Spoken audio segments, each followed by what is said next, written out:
Greetings and salutations, everybody. Welcome to my latest video. Unless you're new, then welcome for the first time. Anyways, for this entry, I wanted to do another really quick one like I did earlier this week. This one's kind of a little bit of a departure from the Hammer films that I'd been covering, off and on over the past a little bit over a year now. And, I just wanted to do another classic horror title. So this one, I went for it by way of Universal with The Phantom of the Opera from 1943.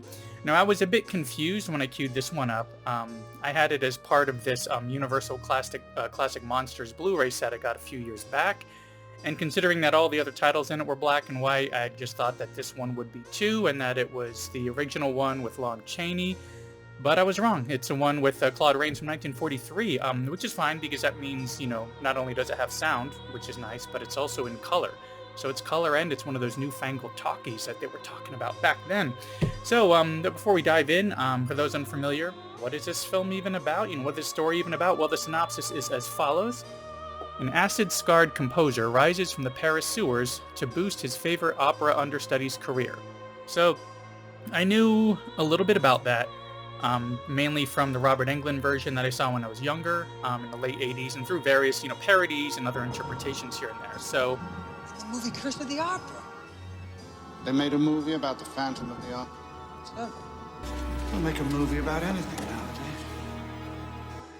nowadays. How was this, not original, of course, this one is a remake, but, I guess technically, but how was this early interpretation of it? Well, it was really good. I will first mention something I mentioned in a lot of other videos that I did for the Hammer films. A lot of those reviews that I did last year, which was the color.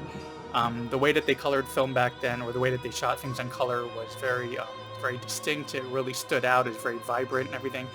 And, not only was this one, just gorgeous in general when it comes to like the set and costume design, both being top notch, but in particular, this transfer was simply amazing. They appear to have really taken good care with the original negatives, because this edition, having been then remastered for Blu-ray, it was really an amazing transfer. It was just flawless in my opinion. And that goes for the sound as well.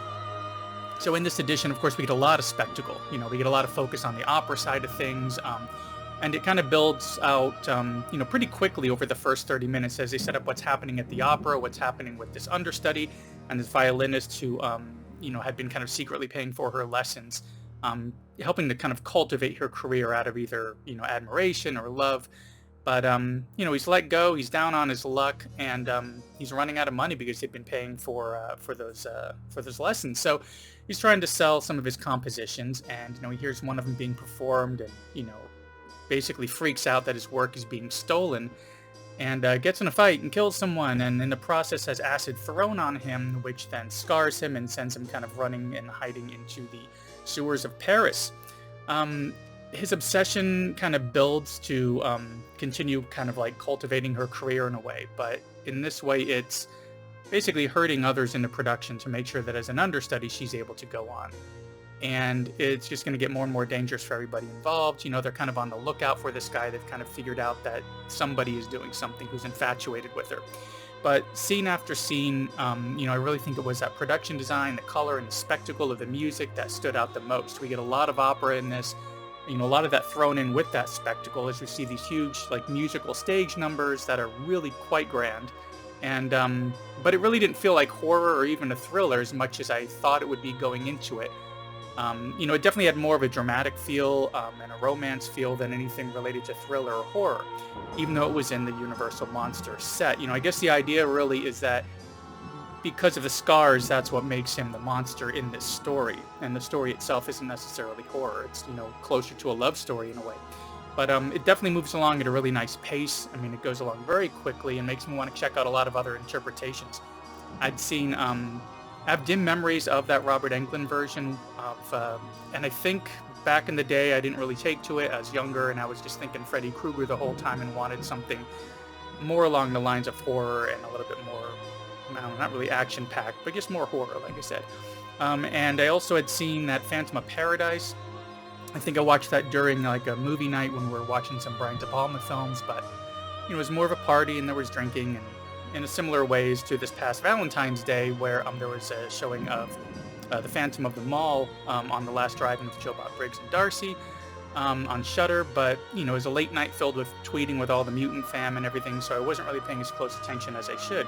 But after, you know, seeing how many, you know, different interpretations there are of this, I mean, there's a lot to explore, and not just seeing the same exact story over and over again, but people taking that inspiration and applying it to a different time period or a different setting to kind of work within what the overall feel of that story is. So I think it's going to be really worth checking out those other interpretations, and this one was definitely worth checking out. It's like I said, it was, you know, really gorgeous film, really interesting to check out, really great performances as well. And speaking of checking out, thanks for checking out this other really short video of mine, and for, you know, thanks for sticking around to the end as well, as it you know, really helps out, as does doing the old like, subscribe, and hitting that little bell icon to get notifications for when I put up new content, which is usually once or twice a week. Sometimes we throw in a third.